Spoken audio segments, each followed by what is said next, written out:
खुलुमबाय प्राइम 24 हेडलाइन्सनि गासै नायगिरि रायजो राजाफोरखौ बरायबाय आं मनरन्जन नार्जारिया। आंजों लोगोसे मदद होफादों केमेरामेन कृपाचार्य ब्रह्म। दायो जोङो दंफैयो लखिमपुर जिल्लानि बगिनदि बर' साहित्य भवनाव। जों लखिमपुर जिल्लायाव बिटिआरनि सिङाव थानाय गासै बर' रायजोफोरनो BKWSC होनाय जादों। बिनि बागै जोंनि लखिमपुर डिस्ट्रिक्टनि गासै UBPOनि मावथि हान्जानिफ्राय जों माखासे मिथिना लानोसै। दा बावैसो आसाम सरकारनि मानगोनां गभर्नर बिथाङा बिटिआरनि मुंखौ सोरांनानै बिटिआर फोसावनाय जाबाय। लोगोसे बिटिआर ओनसोलनि बायजोआव थानाय बर'फोरनो बर' कसारि वेलफेयार अट'नमास काउन्सिल होनाय जागोन। बेखौ लानानै बिटिआर ओनसोलनि बर'फोरजों लोगोसे गुबुन गुबुन जिल्लानि बर' सुबुंफोरा गोजोननाय फोरमायदों, जेरै सनितपुर, बिश्वनाथ, धेमाजि बायदि बायदि। लखिमपुरनि जानानै नोंथांमोना मा बुंनो सानो? गिबियावनो बड'लेण्ड रादाब आरो प्राइम 24 हेडलाइन्स दा बे खौरां बिजों बेनि मावथिफोरनिसिम आंनि गोसो गोरबोनि अननाय सिबिनायखौ बावहरग्रोबाय। लोगोसे खौसेथि बर' सुबुं आफाद लखिमपुर जिल्ला आरो बेजों लोब्बा थानाय जिल्ला बर' थुनलाइ आफादजों आरो माहारियारि गौथुमफोरनि मावथि लोगोफोरनिसिम आंनि गोसो गोरबोनि अननाय सिबिनायखौ बावहरबाय। दा खौराङा बेनो, जों गोदान बाथ्रा नङा बेयो। जों बेसेबा दिननिफ्राय अलखद गोग्लैनानै दंमोन। दायो बिटिआर जाबाय। बिटिआर जानायाव लोगो लोगो जाबायदि गोजोननाय फैदों बिथांमोनहा, जोंबो गोजोननाय मोनफादों। आरो लोगोसे मख'जाथाव बाथ्राया बेनो जे गभर्नरा, रायजो बेंगिरिया जाबायदि बिटिआर खालामबाय, बेबायदिनो जोंनि जाबायदि गोदानै दाजानाय बर' कसारि वेलफेयार अट'नमास काउन्सिल बेखौ जों बरायदों। आरो नोंथांमोनहा मिथिगौ, बयबो मिथिगौ जे जोंनि आसामनि रांखान्थि, सावस्रि, हान्थामेला बिफाननि मन्त्रि डक्टर हिमन्त बिश्व शर्माया दा प्रेस मिटनि गेजेरजों जाबायदिखौ दा फोसावबाय, बे फोसावनाया जोंहा गोजोननाय दङ। आरो जों जोबोर गोजोननाय मोन्दों। जायखौनो जोङो हांख्रायबाय दंमोन, लुबैबाय दंमोन, हास्थायबाय दंमोन, बे हास्थायनायखौ मोनबाय होननानै बुंगोन। दा जोंनि गेजेराव खौसेथि थानानै बेखौ मावफुंनायनि बेलायावसो जोंहा बयनिबो मदद नांगौ जानानै फैदों। आरो गोजोननाय थाबाय, जोबोर मोजां सोंथि आरो बिनि फिननायखौ होबाय। जोंहा जोबोर गोजोननाय दङ बे बेलायाव।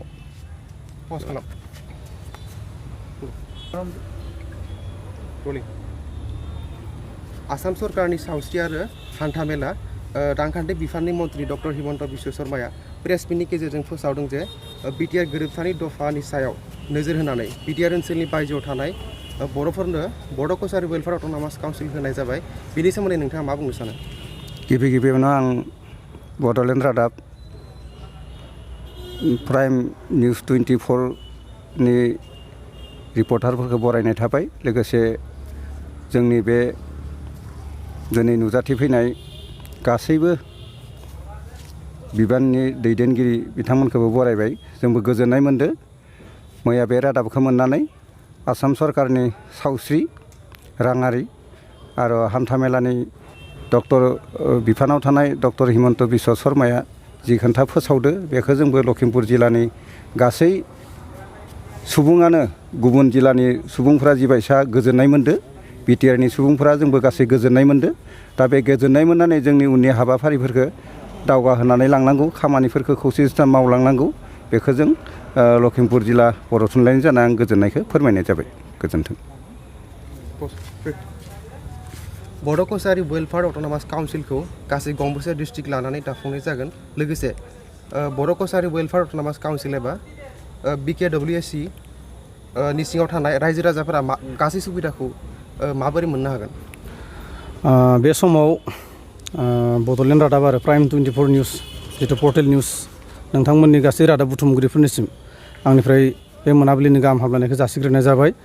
दिनैयो बिटिआरनि बायजोआव थानाय बा बिटिसिनि बायजोआव थानाय 2014 मायथाइनिफ्रायनो जोङो खौसेथि बर' सुबुं आफादखौ 18 जुलाइआव गायसनजेननाय समनिफ्रायनो बिटिसिनि बायजोआव थानाय गं 21 जिल्ला बे गं 24 जिल्लायाव गोसार लानानै थानाय बर' जोंनि रायजोफोरनि थाखाय बर' आइ आफा बिदा फंबाय गासैनिबो थाखाय जोङो बर' कसारि अट'नमास काउन्सिल बे बर' कसारि अट'नमास काउन्सिलखौ जों नागिरबोबाय दङमोन आरो दिनै फैयै फैयै गोबाव सम नेनानैब्लाबो दिनै बर' कसारि अट'नमास काउन्सिलनि जायगायाव बर' कसारि वेलफेयार अट'नमास काउन्सिल जि आसाम सरकारा दाफुंनो बा भारत सरकारा जि दाफुंनो जि आखायाव लादो बे खोब गोजोनथाव जादों आरो जों नोंथांमोननि चेनेलनि गेजेरजों जों बेखौनो फोरमायनो लुबैदो बर' रायजोफोरनिसिम जे बर' कसारि वेलफेयार अट'नमास काउन्सिला थाखानाय जिथु आदार ट्राइबेल अट'नमास काउन्सिलफोर दङ बेनिख्रुइ खोब साबसिन जों बेखौ नोंथांमोननि चेनेलनि गेजेरजों जों बुंनांगोन जे बेवहाय जों माखासे इउबिपिअनि गेजेरजों माखासे मडेलिटि जों तैयार खालामदो बा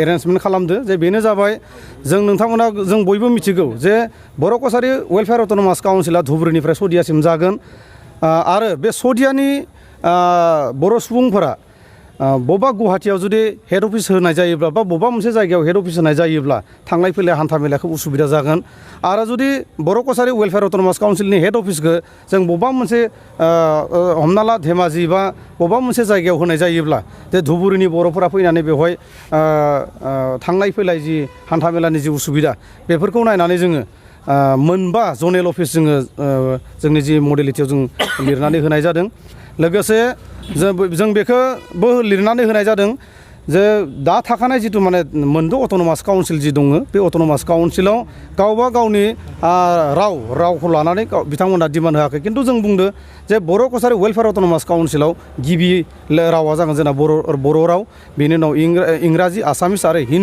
हिन्दीखौबो जों लाफानाय जादों आरो नोंथांमोननि चेनेलनि गेजेरजों जों बेखौनो मिथिनो लुबैयो जे बर' कसारि वेलफेयार अट'नमास काउन्सिलनि गेजेरजों गुबुन ट्राइबेल माहारिया जेरै अट'नमासनि गेजेरजों गावनि राव गावनि हारिमु गावनि हारिखौ लानानै जिबायदि एफा डेभेलपमेन्ट लाबोदो थिग बेबायदिनो बर' कसारि वेलफेयार अट'नमास काउन्सिलाबो बेबायदिनो जों डेभेलपमेन्ट लाबोगोन बेखौ बेनो आरो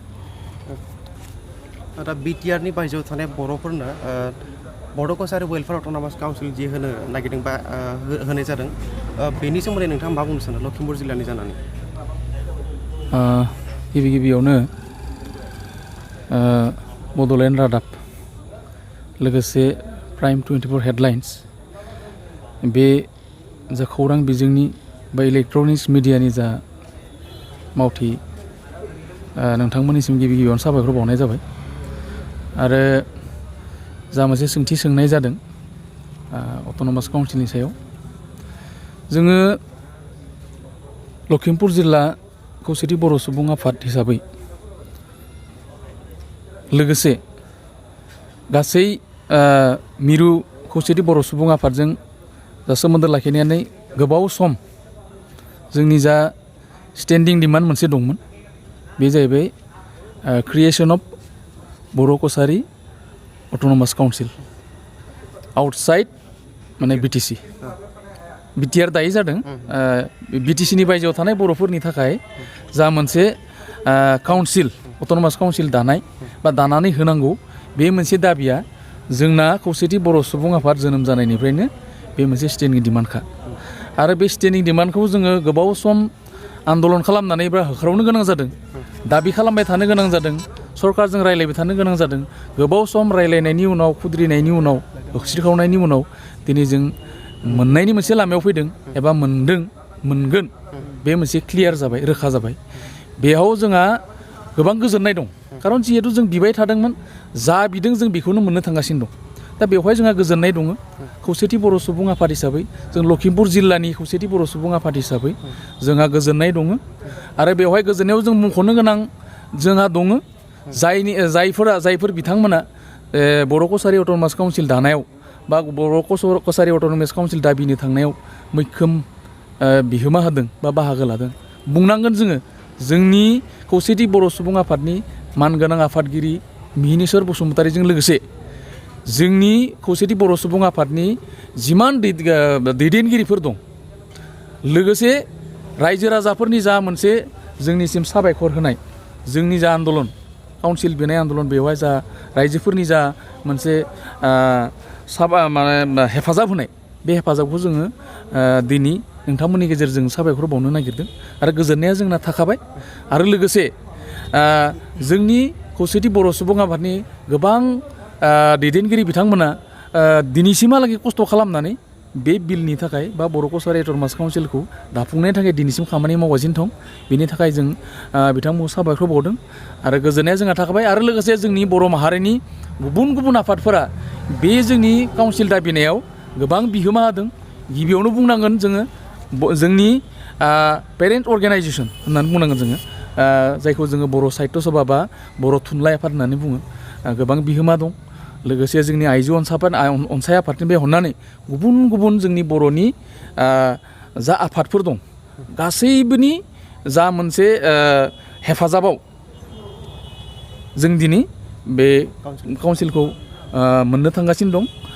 बेवहाय जोंहा गोजोननाय दङ आरो जोङो आसा खालामो बे काउन्सिलनि गेजेरजों जोंनि बर' माहारिनि गोबां समस्या, रांखान्थिनिफ्राय हमनानै इडुकेसननिफ्राय हमनानै समाजखान्थिनिफ्राय हमनानै बायदिसिना बिथिङाव जों गासैयावबो जों जाहाथे दावगानो हागोनखौ बा जोङो बर' रायजोफोरा रायजो राजाफोरा राजखान्थियारि मोनसे सुबिदानि गेजेरजों बेखौ जोङो आदाय खालामनो हागोन होननानै जों मिजिंथियो।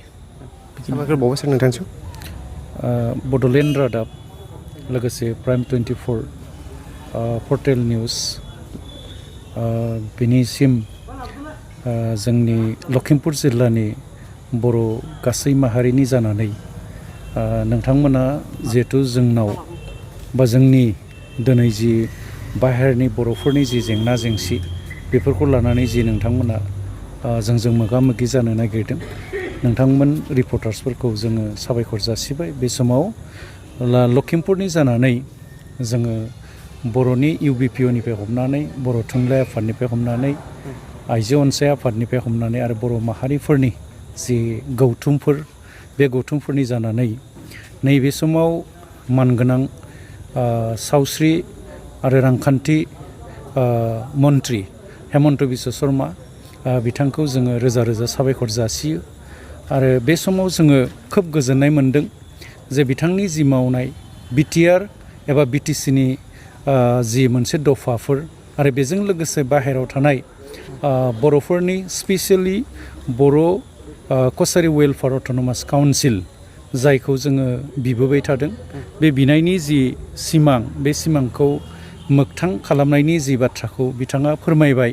बिनि थाखाय बिथांमोनखौ जोङो बे आसाम सरकारखौ जोङो साबायखर जासिदों। आरो बेजों लोगोसे जों मोनसे रिकुवेस्ट खालामदों जाहाथे जि बिथांमोननि बुंनाय बायदियै रोखा रोखा बिथांमोना जेरै बुंदों बे हिसाबै बे दान मोनसेनि गेजेरावनो गासै खामानिखौ बिथांमोना मावो। बिनि थाखाय बिथांमोनखौ जोङो मावनो थाखाय गुरैयै आर'ज गाबदों।